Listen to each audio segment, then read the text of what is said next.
Our man Adam Schefter joins us. Shefty, good morning. How we doing today?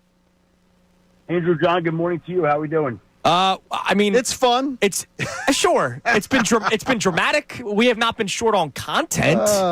Sports haven't been fun, but content we've had plenty of it. And yesterday we had Jeremy Fowler on, and he gave us a lot of insight on some of the things going on with the Eagles right now. And he told us that he spoke to a player after the loss to the Giants, so 2 straight losses, that it feels like 2023. That's what a player told him. So I'll ask you, have you gotten a sense from the people that you speak with and around the league that there's already questioning sort of the direction that the Eagles are going in right now? Questioning the direction they're going in what sense? Like, I don't know what that means. Does it feel like 2023? Does it feel like that there's not a collapse because it's only 6 weeks into the season, but that they're not heading toward another Super Bowl performance or another run through the NFC, just like we noticed in 2023? What was the record of 23 down the stretch? They were 10-1, and then they finished what? 1-6. 1-6. Yeah. Well, what I would say is they still have won. Again, there are absolutely issues. We know all is not right. We know there are things to correct. We know this team has looked off. They're not fun. They've still won the 20 of 22 games. They're still 4-2 this year. Like, I understand that they've got issues, and I think last year they were 2-2 and got everything straightened out before making the run they did. And this team has not looked like last year, and this team has looked off, and this team does have corrections to make. But I just think that we're probably getting a little bit more worked up than we should be at this point in time. Like, there's still 11 games to go. There's still a lot of talent on the roster. Yes, there are things to figure out. I still think they're winning the division. It'd be a surprise if they didn't. I still think that they're going to make noise in the playoffs, but they're not going to make a lot of noise if they're playing the way they are. And yeah, the offense has been predictable.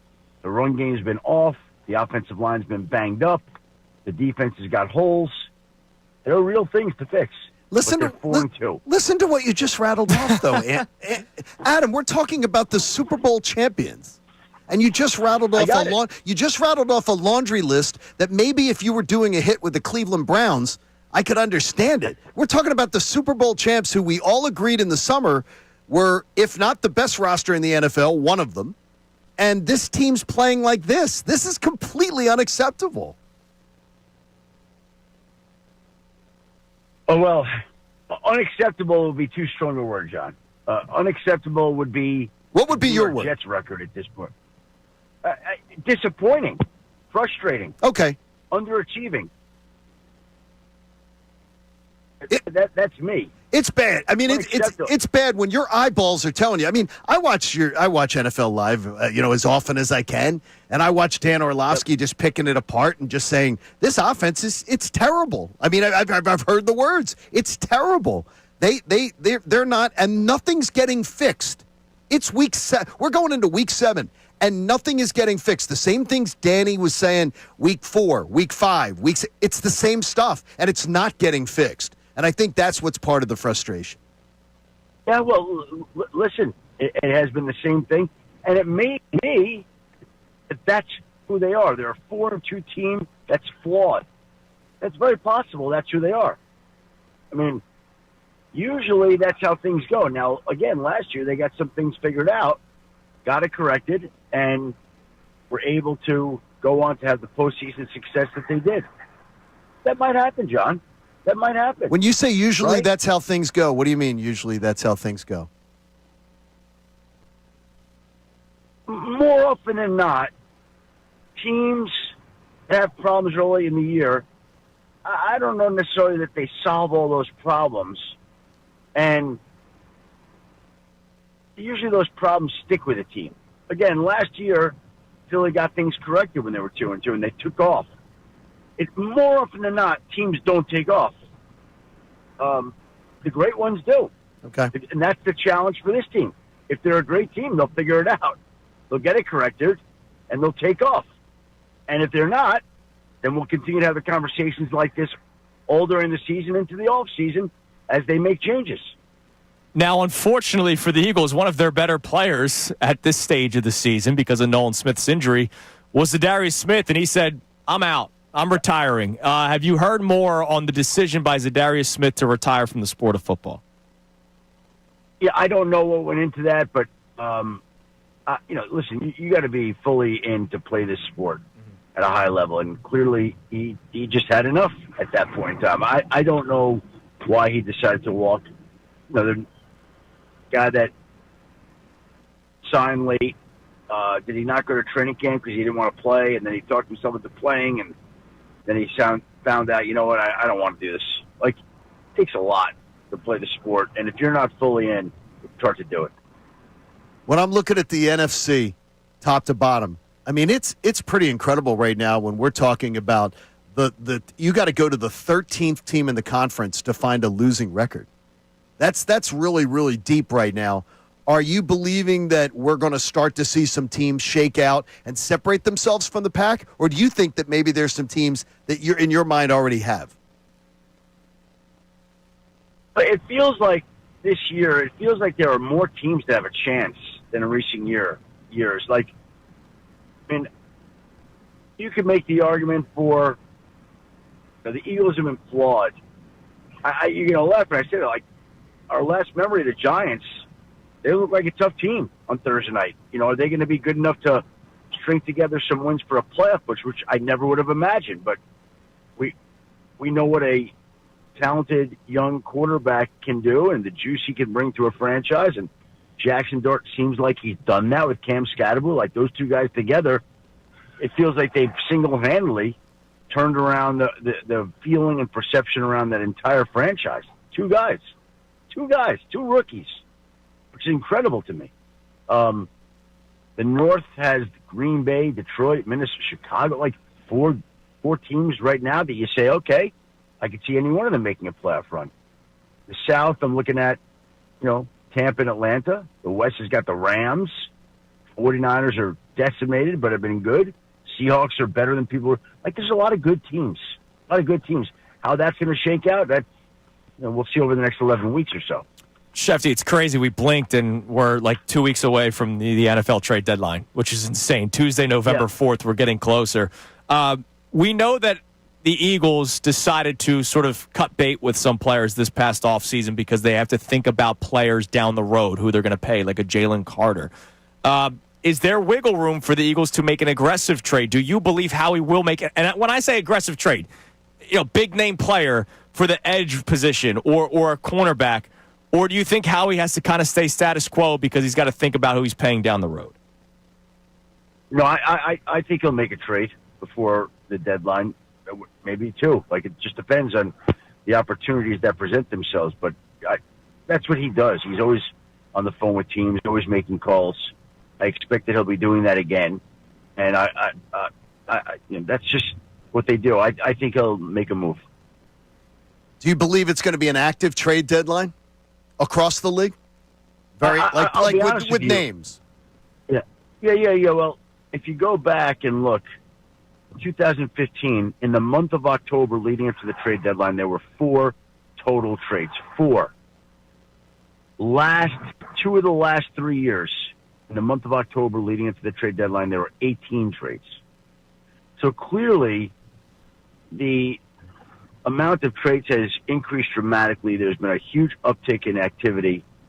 Teams have had success doing it, and other teams have tried to duplicate it and copy it. And I wasn't expecting much last week, and then all of a sudden there were 3 trades. I thought, okay, well, here we go. And then we didn't get anything yesterday at all. So that's a little surprising. So there have been 3 trades in the month of October. I still think in the next 20 days, bless you, I still think in the next 20 days that we'll get 10 to 12 more trades. I still think that. We'll finish up with 15. That's my guess. But I was surprised that there were none yesterday, to be perfectly frank. Please bless whoever's in the car from us as well. So I got to ask, Chauncey Gardner-Johnson, again, out in the market. We had some fun with it, talking about J-Lo and Ben Affleck. Could the Eagles and Chauncey Gardner-Johnson get together for a third time? I don't believe that will be the case. But I'll ask you, what happened? He signs with the Ravens, and it wasn't even a week. He's gone again. Well, the Ravens traded for a safety after they signed him, and I think he had some ideas that he would be playing sooner, but they go out and add another safety. So you go and add another safety, there's one of your spots. So they had conversations and wound up talking about his release, and both sides decided that it'd be better to do it that way. Again, Chauncey's been a great player, talented player. I think he wants things done a certain way, and not everybody can do that. And so Baltimore was not going to be able to offer the opportunity it thought it was a week ago when it signed him, and they released him. He's a free agent again. At what point does the league just not continue to sign him, which is a shame because he is a talented player, to your point, but I mean, it bounces around all over the place. Well, I think we've already seen that happen. I mean, Houston released him, and it took him a few weeks to catch on to another team, and now that team has released him, and now he's looking for another team, and maybe that team will come up today. But, all you have to do is just watch what's going on, and I think you could draw some of your own conclusions at that point in time. Don't read Philadelphia Eagles Twitter because the fan base wants to send a car for him. They're all over it. They're just like, bring him back for a third time. Yeah, I don't think that's. Listen, I understand that they do. He's a very popular player and made a lot of plays for the franchise, but I just don't expect that to happen. Shefty, we appreciate the time as always, Thanks, man. Adam. Hey, I do have some breaking news for you guys. Oh, I love that. I had my NBA draft last night, and I grabbed 2 Sixers and almost had a third. Okay, no wait. Sixers. Oh, you grabbed Tyrese Maxey. That's a lock. And VJ Edgecombe stash. Bingo. Those are the 2 guys I drafted. That's excellent. That's good work by you. I took Maxey with my first round draft pick, the 9th overall selection. Okay. Ahead of some other players. And I'm a huge Maxey supporter. I love that guy's energy, the way he carries himself, how much he cares about the game. And I could have gone with, I took him ahead of guys like Devin Booker and Steph Curry, Kevin Durant, like a lot of players. But I believe in our guy Tyrese. And then I took Edgecombe later. I was going to take Joel Embiid. He went 2 picks before me in like the 3rd or 4th round. Wow. 4th round. He was sitting there. I'm like, I'm not going to pick him. I was going to take him at 51. And I think he went like 48. Oh, you had him on the Shefty big board. That's huh? around the amount of games he'll probably play, though. 51. So you got to be careful. That's okay. You got to be careful with that. Yeah. Well, that's why he went where he did. I mean, that's why he went. That's great. That's great. So we'll have a Sixers little. We can get the Sixers connected with this. Get you. I can tell you this. I can tell you, I will be watching every minute of my guy Maxey this year in Edgecombe. So I'm all in. Well, season tips off a week from now, and then you got the home opener against the Hornets on the 25th, so we're looking forward to it. Shefty, we appreciate Adam. The time as always. Thank you for that breaking news. We wanted that, so thank you so much. That's a storyline that we will follow all season with you. And by the way, that is one of the biggest developments of the morning, and you should be tracking it all year long, and let's see how it shakes out. You're the man, Shefty. We appreciate the time. We'll talk to you next week. There you go, buddy. Thanks, guys. There he is, Adam Schefter on the Comcast Business Hotline. Hey, guys, Andrew Salciunas, host of Kincade and Salciunas. Just want to thank you for checking out all of our great videos that we have on our YouTube channel every single day. Make sure, if you can, please like and subscribe and check out all the videos that we have on our YouTube channel, whether it's for us, Kincade and Salciunas, of course, our midday show, as well as Unfiltered with Bill and Ricky.